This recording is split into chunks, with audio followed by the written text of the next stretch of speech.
तो हम पढ़ रहे हैं संस्कृत साहित्य का इतिहास। और संस्कृत साहित्य के इतिहास में रामायण महाकाव्य के अंतर्गत आज हम अध्ययन करेंगे काल निर्णय का, कि रामायण का जो काल निर्धारण है, रामायण का काल निर्णय है, उसमें महत्वपूर्ण भूमिका निभाने वाले तथ्य कौन कौन से हैं। तो सबसे पहला है कि राम वैदिक, बौद्ध तथा जैन धर्मों में समभाव से मर्यादा पुरुषोत्तम माने जाते हैं। तो प्रश्न बनता है कि राम को मर्यादा पुरुषोत्तम किस कारण से कहा गया। तो राम बौद्ध, वैदिक, जैन धर्मों में समभाव अर्थात वैदिक वेद में, बौद्ध धर्म में और जैन धर्म में अपना समान भाव रखते हैं, समान रूप से हैं, इसलिए इन्हें क्या माना गया है, मर्यादा पुरुषोत्तम माना गया है वैदिक, बौद्धिक और जैन धर्मों में।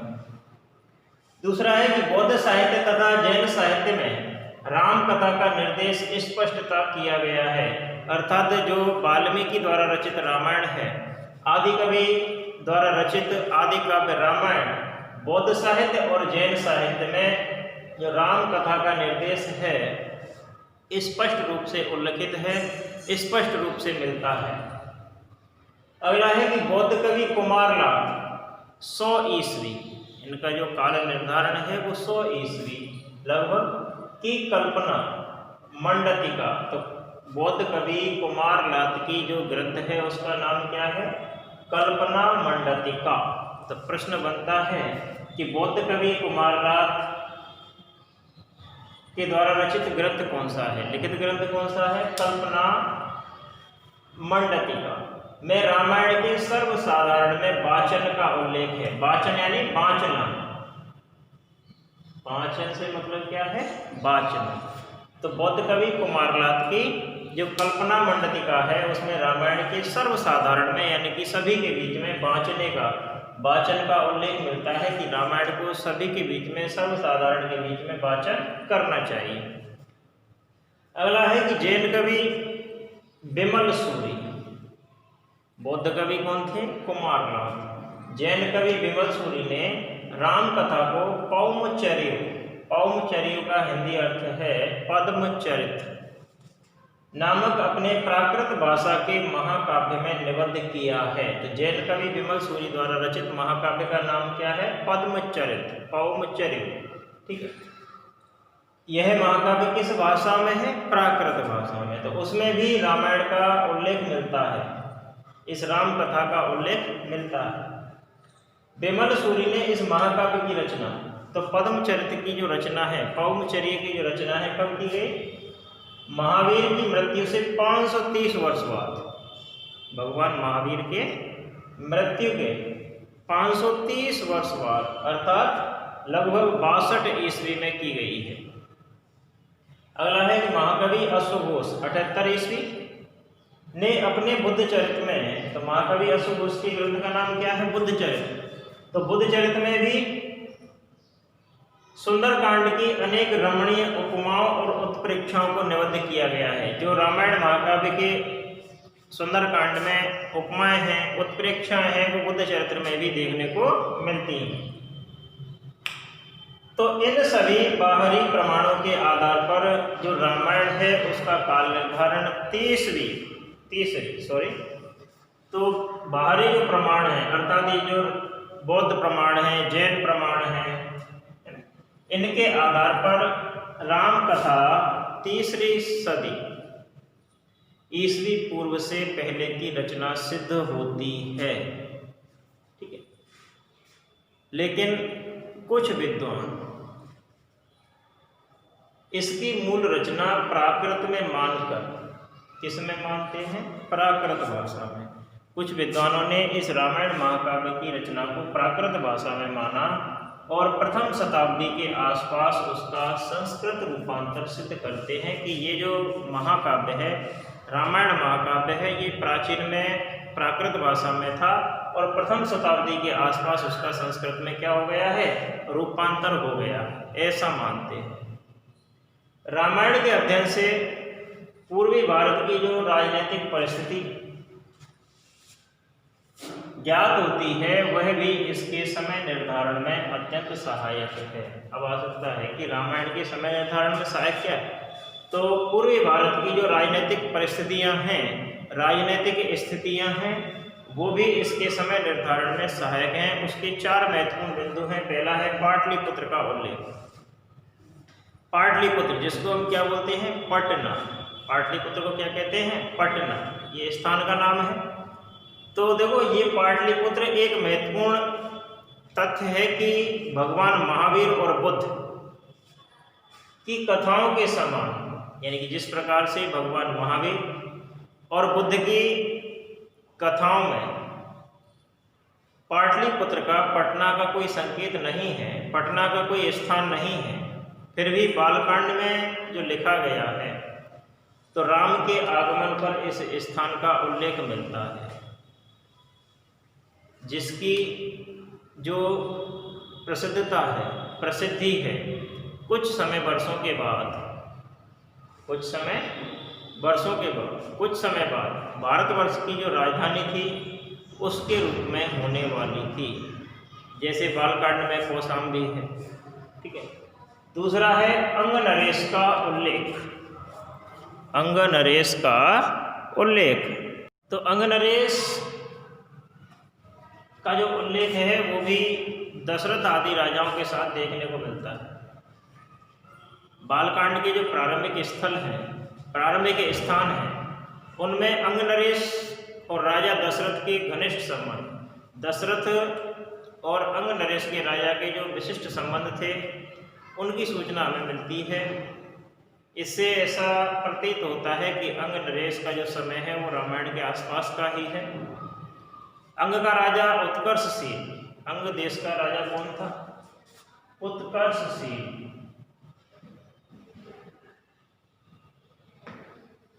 अंगनरेश उत्कर्षशील मगध द्वारा आक्रांत होने पर, गिर जाने पर होने वाले प्रदेशों में प्रथम था।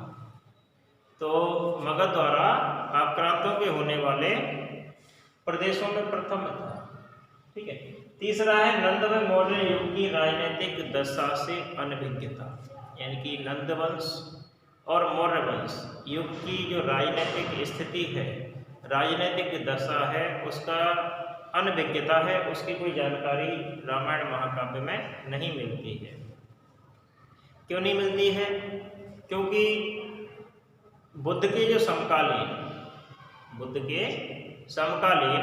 मगध नरेशों ने जिस एक विशाल नगर की स्थापना की थी, विशाल नगर का जो निर्माण किया था, तो अशोक के जो अंतर्गत जब राजा सम्राट अशोक हुए तो राजा सम्राट यानी अशोक सम्राट के भारतवर्ष पर उस समय तक क्या कर लिया था, आधे भारत पर अपना आधिपत्य जमा लिया था, आधे भारतवर्ष पर अपना राज्य स्थापित कर लिया था।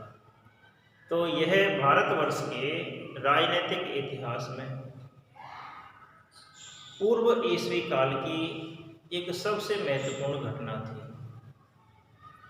और जो वाल्मीकि कवि थे, वाल्मीकि कवि कैसे थे? अत्यंत शांति, चिर शांति में निवास करने वाले प्रतीत होते हैं। तो उसके लिए जो देश विजेताओं की राजनीति है वो कैसी है? अज्ञात है। इसलिए नंद और मौर्य युग की राजनीतिक दशा से अनभिज्ञता यहाँ दिखाई देती है। अगला है अयोध्या के अतिरिक्त अन्य नगरों का अभाव। तो रामायण महाकाव्य में अयोध्या के अतिरिक्त जो अन्य नगर हैं उनका सर्वथा अभाव दिखाई देता है, उनका वर्णन कहीं प्राप्त नहीं होता है, कम ही स्थानों पर अन्य राज्यों का वर्णन है। तो दशरथ के साम्राज्य का जो अंग था, जैसे श्रृंगवेरपुर है जो सर्वाधिक निकट था, निषाद राज का गोह का नगर था। तो वाल्मीकि इस राज्य से दूर अवस्थित थे, इस राज्य से दूर के रहने वाले थे, मुख्य रूप से दक्षिण भारत के प्रदेशों में। तो कहने का तात्पर्य है कि वाल्मीकि ने राजकुमारों यानी कि जो अयोध्या के पितृसत्तात्मक यानी कि पिता की सत्ता। तो अयोध्या के पितृसत्तात्मक ने यानी कि अयोध्या के जो पितृसत्तात्मक राजकुमार थे, उन्होंने कवि के रूप में वाल्मीकि ने केवल अपने कौशल का ही वर्णन किया है। इस प्रदेश से परे का जो वर्णन है उनकी कल्पना का ही उपज है, केवल कल्पना की उपज है। अगला है कि वन पर्व का रामोपाख्यान वाल्मीकि में दी गई कथा का संक्षिप्त संस्करण है। जो महाभारत के वन पर्व में रामोपाख्यान शीर्षक है, उसमें वाल्मीकि रामायण में जो कथाएं दी गई हैं उन्हीं का संक्षिप्त संस्करण है रामोपाख्यान। श्रृंगवीरपुर तथा गोप्रतार वन पर्व में तीर्थ माने गए हैं। तो जो रामायण काल में श्रृंगवीरपुर और गोप्रतार नामक स्थान थे, उनको वन पर्व में भी क्या माना गया है? तीर्थ स्थल माना गया है। रामायण में कौशल जनपद की राजधानी अयोध्या बताई गई है, किंतु बौद्ध, यूनानी, जैन, पतंजलि इसे साकेत कहते हैं। तो बौद्धों ने, जैनों ने और यूनानियों ने तथा पतंजलि ने जिस स्थान को साकेत कहा है वह कौशल जनपद की राजधानी अयोध्या है। वही कौशल जनपद की राजधानी अयोध्या थी। तो रामायण के काल निर्णय में सती प्रथा का अभाव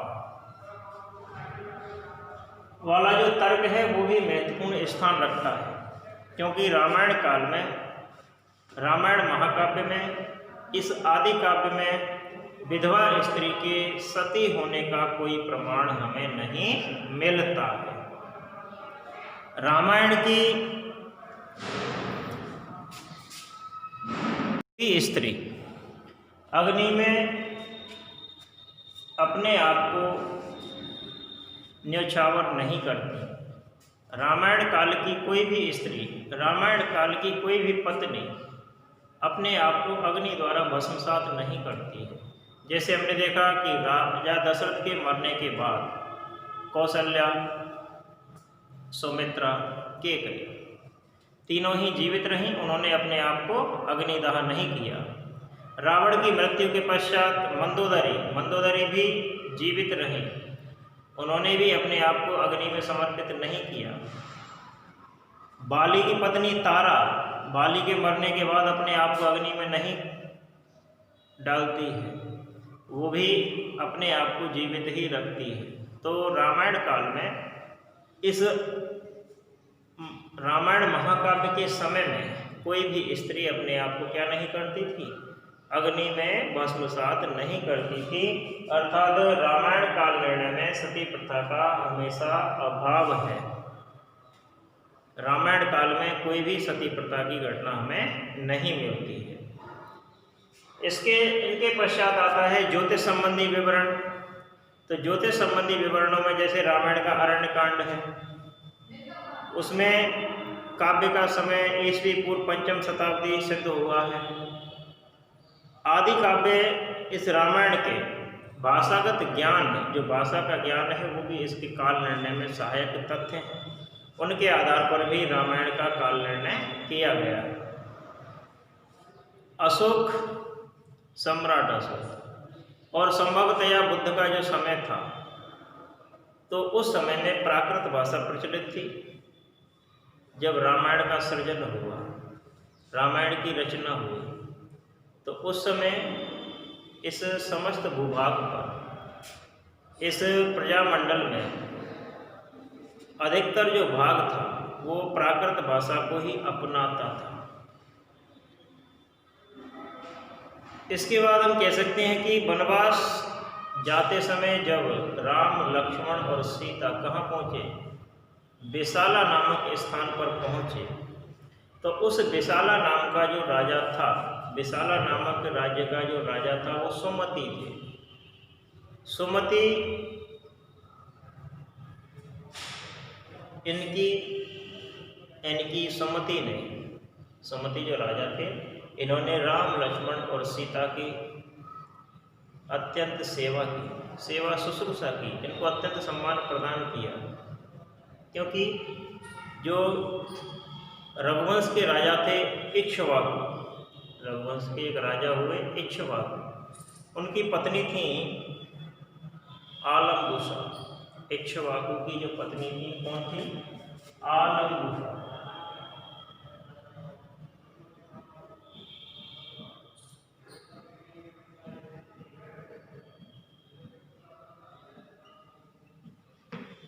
आलम्बुसा कौन थी? इक्ष्वाकु की पत्नी थी, इक्ष्वाकु की रानी थी। उन आलम्बुसा से विशाल नाम का एक पुत्र उत्पन्न हुआ। विशाल नाम के पुत्र की उत्पत्ति हुई। उस विशाल ने ही इस नगरी को बसाया था, इसलिए इसका नाम था विशाला। तो विशाला नाम से विख्यात थी नगरी, क्योंकि उसके जो राजा थे वो कौन थे? विशाल थे। विशाल कौन थे? रघुवंश के राजा इक्ष्वाकु की रानी आलम्बुसा के पुत्र। ठीक है। तो रामायण काल में मिथिला देश और विशाला देश, यानी कि मिथिला और विशाला दोनों कैसे थे? स्वतंत्र राजतंत्र थे, स्वतंत्र राज्य थे। परंतु महात्मा बुद्ध के समय में ये दोनों पृथक नहीं थे, वैशाली नाम से विख्यात थे। तो रामायण जो महाकाव्य है वो कब होना चाहिए? बुद्ध काल से पहला होना चाहिए। ठीक है। अगला हम कह सकते हैं कि भारत का जो दक्षिण वंश है, दक्षिण अंश है, एक विराट अरण्यानी के रूप में अंकित किया गया है। किसमें? रामायण में। जहाँ भालू, बंदर, असभ्य और अर्धसभ्य जातियां निवास करती थी। इन देशों में आर्य सभ्यता के प्रसार होने से पहले ही यह अवस्था थी। तो दक्षिण भारत को आर्य बनाने से पहले रामायण का क्या हुआ? निर्माण हुआ।